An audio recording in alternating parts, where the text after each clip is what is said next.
Welcome to the Kottke Ride Home for Monday, September 28th, 2020. I'm Jackson Bird. An undergrad has proven that paradox-free time travel is indeed possible. If you thought email newsletters were ubiquitous now, let me introduce you to the world of 1930s mimeograph newsletters. The emerging field of biomedical tattoos, and the Satanic Tea company here to bust stereotypes. Here are some of the cool things from the news today. An undergraduate at the University of Queensland has apparently proven that time travel without paradoxes is possible. This is from a new paper published last week in the journal Classical and Quantum Gravity by the student Germain Tabar and his professor Fabio Costa. Quoting Popular Mechanics, "The math itself is complex, but it boils down to something fairly simple. Time travel discussion focuses on closed time-like curves, or CTCs, something Albert Einstein first posited. And Tobar and Costa say that as long as just two pieces of an entire scenario within a CTC are still in causal order when you leave, the rest is subject to local free will. Our results show that CTCs are not only compatible with determinism and with the local free choice of operations, but also with a rich and diverse range of scenarios and dynamical processes," their paper concludes. End quote. In other words, stepping on a butterfly during a dinosaur hunting expedition would not entirely change the present world you return to. And the way Marty McFly prevented his parents from meeting or accidentally left behind a sports almanac for Biff to find would not drastically change his present reality either. Instead, the mathematical research here shows that time travel would be more akin to Avengers Endgame, something that matches the findings from Los Alamos Laboratory earlier this summer. Side note, Los Alamos is also one of the few labs messing around with plutonium, so all I'm saying is if you see a DeLorean cruising around New Mexico, maybe watch out. But essentially, the findings say that you can go back to the past and mess with things a little bit, but it will basically smooth over and eventually lead to the same result, preventing things like the grandfather paradox, in which you go back in time, kill your own grandfather, and then prevent yourself, the time traveler, from ever existing. Tovar and Costa used a relevant example from our present time to put their complex math into plain language. Quoting a press statement by the researchers, "Say you traveled in time in an attempt to stop COVID-19's patient zero from being exposed to the virus. However, if you stopped that individual from becoming infected, that would eliminate the motivation for you to go back and stop the pandemic in the first place. This is a paradox, an inconsistency that often leads people to think that time travel cannot occur in our universe. Logically, it's hard to accept because that would affect our freedom to make any arbitrary action. It would mean you can time travel, but you cannot do anything that would cause a paradox to occur. In the coronavirus patient zero example, you might try and stop patient zero from becoming infected, but in doing so, you would catch the virus and would become patient zero, or someone else would. No matter what you did, the salient events would just recalibrate around you. Try as you might to create a paradox, the events will always adjust themselves to avoid any inconsistency." End quote. So, our timelines are a bit more self-correcting than we thought, and trying to adjust the timeline we're currently living in to go back to one where perhaps a different person won an election and the Berenstain Bears are still the Bernstein Bears probably isn't gonna happen. As NPR quoted from Stephen King's time travel novel 11/22/63 about trying to prevent the Kennedy assassination, quote, "The past is obdurate. It doesn't want to be changed."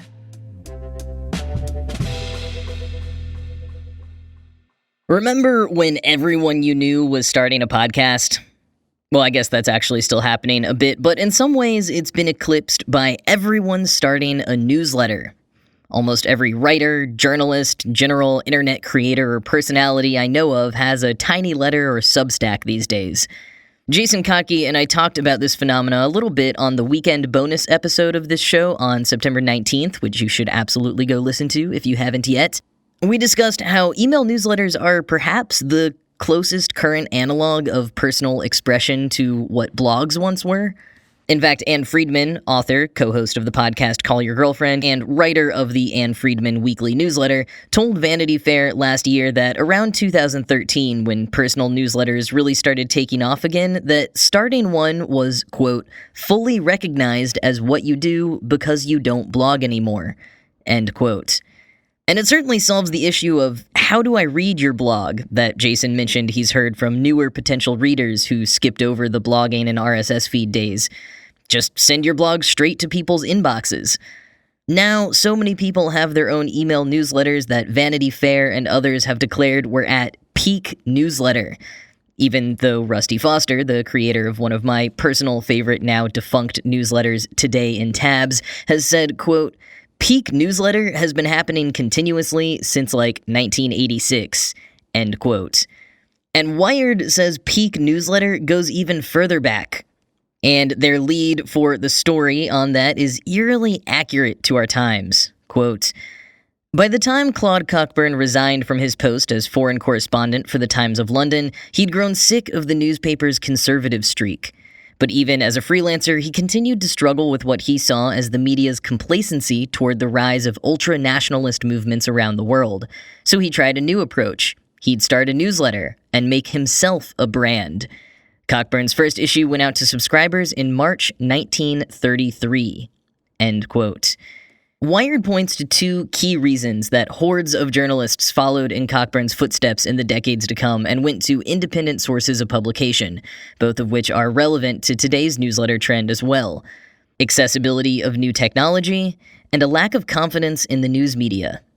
As for technology, the mimeograph, which had been around since the late 1800s, was finally being mass-produced for consumers and priced at about the modern equivalent of $500 to $1,000. And it wasn't just popular for independent journalists. It led to a boom in chapbooks, especially among Allen Ginsberg and his coterie, fanzines, and underground LGBTQ+ publications.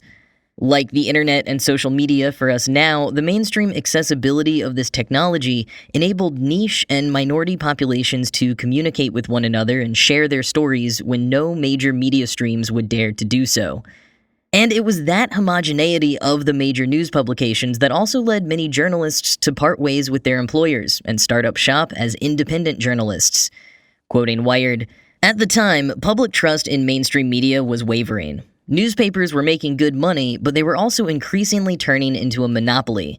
From 1923 to 1943, the number of U.S. towns with at least 2 daily newspapers dropped from 502 to 137, according to media historian Victor Piccard's book America's Battle for Media Democracy. At the time, the popular perception was that newspapers were a bastion of conservative, not liberal politics, driven by the interests of big business. By the end of the 1930s, many papers were fiercely opposed to the New Deal and to labor organizing, stances that would alienate large numbers of readers. As Piccard shows, the growing market consolidation, paired with these ideological concerns, led thousands of Americans in the 1940s to pack panels with titles like, "Is the American Press Really Free?" End quote. And the newsletters of the 30s through the 50s really took off. Claude Cockburn's newsletter was popular enough to be read by the likes of Charlie Chaplin and King Edward VII, and was the original outlet to break the news of the threat of Francisco Franco just before the coup that would lead to his rise to power.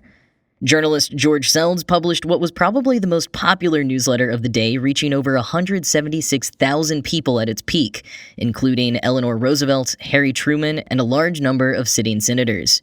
Newsletters were sold in like-minded bookstores and newsstands, as well as via subscription, with union subscriptions being one of the particularly powerful modes of proliferation and profit for left-leaning publications, and conservative writers eventually got in on the game too. But those modes of distribution eventually dried up, and as they are wont to do, traditional publishers and corporations got in on the game, making it much harder for independent journalists to make a living on newsletters anymore. By the 60s and 70s, newsletters had to rely almost exclusively on direct mailing, and 1/3 of all independent newsletters failed each year. The good news, in a way, at the time, was that the newspaper industry was actually booming. While many journalists chose to go independent for ideological or passion reasons, they could easily find a well-paying job with the newspaper again if need be. Whereas today, journalists are having a harder time than ever finding full-time work.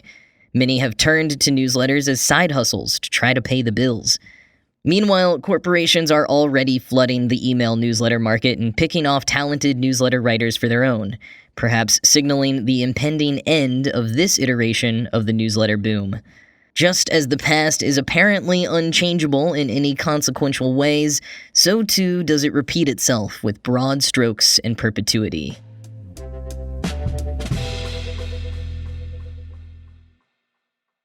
Tattoos have become increasingly common over the last few decades, and accordingly, the stigma surrounding them has worn off quite a bit as well. It's still there, of course, especially in older generations and certain cultures, but what if you could defend your tattoo by saying it's for medical purposes? Tattoos that can indicate biochemical changes in your body as warning signs for larger conditions have been in development by various teams of scientists over the last several years. Carson Bruns, a chemist, artist, and assistant professor at the University of Colorado Boulder, has been working on tattoos that detect UV light, and also served as the first human test subject for them. But before I dive more into Bruns' specific work, here's a quick summary of recent developments, quoting the conversation. In 2017, researchers tattooed pig skin, which had been removed from the pig, with molecular biosensors that use color to indicate sodium, glucose, or pH levels in the skin's fluids. In 2019, a team of researchers expanded on that study to include protein sensing and developed smartphone readouts for the tattoos. This year, they also showed that electrolyte levels could be detected with fluorescent tattoo sensors. In 2018, a team of biologists developed a tattoo made of engineered skin cells that darken when they sense an imbalance of calcium caused by certain cancers. They demonstrated the cancer-detecting tattoo in living mice. End quote. While all of those projects detect biomedical changes within a person, Bruns and his team are working on the detection of external changes, mostly UV exposure as a warning sign for skin cancer. Quoting Bruns in the conversation, "We developed an invisible tattoo ink that turns blue only in UV light, alerting you when your skin needs protection. The tattoo ink contains a UV-activated dye inside of a plastic nanocapsule less than a micron in diameter, or thousandth of a millimeter, about the same size as an ordinary tattoo pigment. The nanocapsule is needed to make the color-changing tattoo particles large enough. If tattoo pigments are too small, the immune system rapidly clears them from the skin and the tattoo disappears. They're implanted using tattoo machines in the same way as regular tattoos, but they last for only several months before they start to degrade from UV exposure and other natural processes and fade, requiring a booster tattoo." End quote. The team is also developing UV protective tattoos that would essentially act as long-lasting sunscreen by absorbing the UV light that penetrates the skin. And while that may sound like a lot of pain to endure for how much surface area that would have to cover to be effective, Bruns also notes that scientists have been working on needle-free tattooing methods using microscopic ink droplets fired into the skin. And tattoo tech is going in even more directions. There's epidermal electronics, or wearable electronic tattoos that would do things like, quote, sense electrophysiological signals like heart rate and brain activity, or monitor hydration and glucose levels from sweat, end quote. But there's also non-medical uses, like, quote, controlling mobile devices, for example, shuffling a music playlist at the touch of a tattoo, or for luminescent body art that lights up the skin, end quote. And Bruns notes that color-changing tattoos that can be programmed with electromagnetic signals will change the game on tattoos. You could have a tattoo that's visible when you're out with friends, but turn it off for work. All of this is not completely without risk, however. Even ordinary tattoo pigments currently in use are unregulated by the FDA. Hopefully, as new tech is being developed in labs, there will be some level of caution and oversight being exercised, but the long-term effects of micro and nano implants is yet to be studied.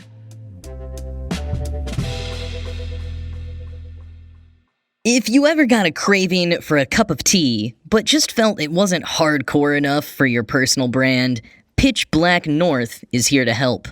Dominic Alvarez's delightfully sinister loose-leaf tea company was founded on satanic values and is here to provide a cup of brown joy to people who might not typically be interested in tea due to its fairly stuffy, fancy, maybe cat lady type of stereotyping. Pitch Black North's sustainably sourced loose-leaf blends include Satan's Slumber, Throat of Lucifer, Cradle of Filth, in official collaboration with the band, Banshee Brew, and Vanilla Earl Grey. For the fall season, they've also released an Antichrist Pumpkin Spice. And as for their satanic values, their site says, quote, "Satanic values have been a part of our core beliefs in our personal lives and through this company. We are not here to inform, but challenge you to look from a different perspective." And additionally, they include a quote from Anton LaVey, the founder of the Church of Satan, which reads, quote, "Satan represents indulgence. Satan represents undefiled wisdom," end quote. And a quick reminder that the Church of Satan does not actually worship Satan. It's more of a philosophical community using purposefully provocative imagery to challenge beliefs on, well, beliefs. But getting back to Pitch Black North, the tea company, their Instagram is filled with photos of scantily clad models in corpse paint faces having tea parties in a field. They do have a really strong brand, I'll give that to them. So if you're into goth or metal and want a tea company that matches your aesthetic, Pitch Black North is the company for you, but there are also plenty of other options on the market, especially if you're looking for less music-inspired and more generally spooky for the Halloween season. Brutalities sells loose-leaf tea blends based on horror movies and metal bands. They have options like Chai Put a Spell on You, Back in Blackberry, and a Chalkwork Orange.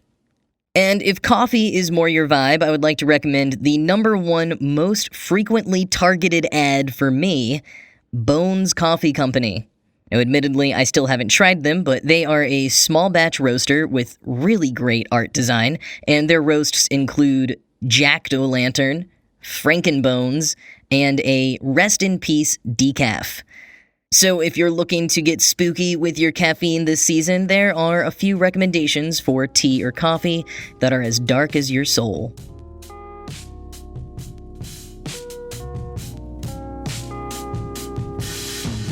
That's it for today. As always, the Kottke Ride Home was produced by Ride Home Media and Kottke.org. I am Jackson Bird, and I'm gonna go hop in my DeLorean and accelerate to 88 miles per hour, because apparently, if I end up in the past, there is nothing I can do to make 2020 even worse.